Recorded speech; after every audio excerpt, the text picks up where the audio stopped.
Hey guys, it's Winnie here and welcome back to my YouTube channel. So the last video I did was on the PhD application process, and one of the things that came up as a requirement for the PhD application is the GRE exam. So in this video, I'm just going to do a video on what the GRE is all about, and hopefully this information is going to be useful as you're thinking about doing your PhD in the US. So I'm just going to get right into it.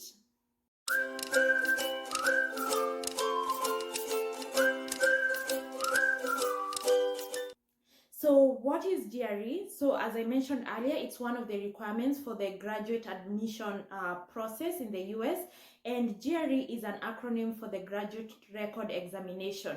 So this GRE is administered by the ETS test makers, of which the ETS is the Educational Testing Services, and you will find these education testing services in different centers for different countries. So, and this is information that you can find online, where which centers are available within your country that administer this GRE exam.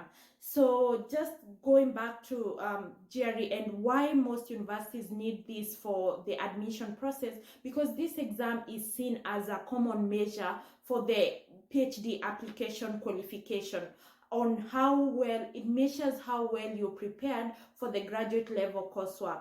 However, there has been some controversies on how good this really measures how students are prepared for graduate school, and that's why this year, due to the pandemic, some of the schools have waived the requirement for these GRE scores. So I would advise, if you're thinking about applying for your PhD, then this would be the right time when some of the schools have waived this exam. And now, just beside that, now going back to what is on the GRE exam. So GRE tests on 3 components, and that is analytical writing, which analytical writing, this is used to test your ability or your reasoning skills.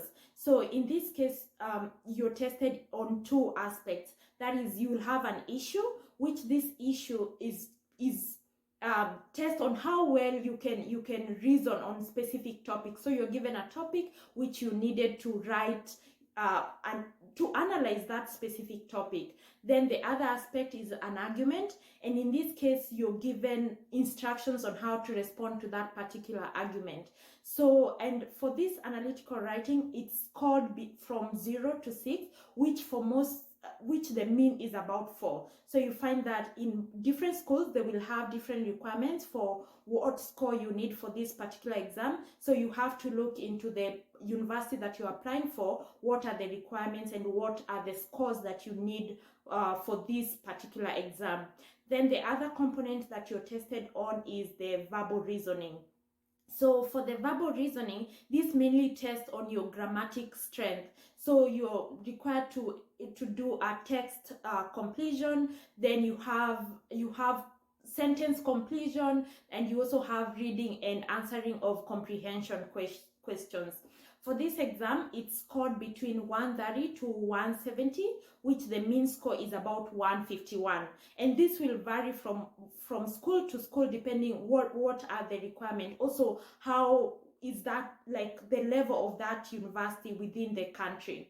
Then another component is the quantitative reasoning, which the quantitative reasoning mainly tests on your arithmetic strength. That is your algebra, your basic mathematics, your data analysis and probability. And this score is scored from 130 to 170 as well, and which the mean score is probably about 150 as well. So you have to also confirm what is the requirement in that particular university.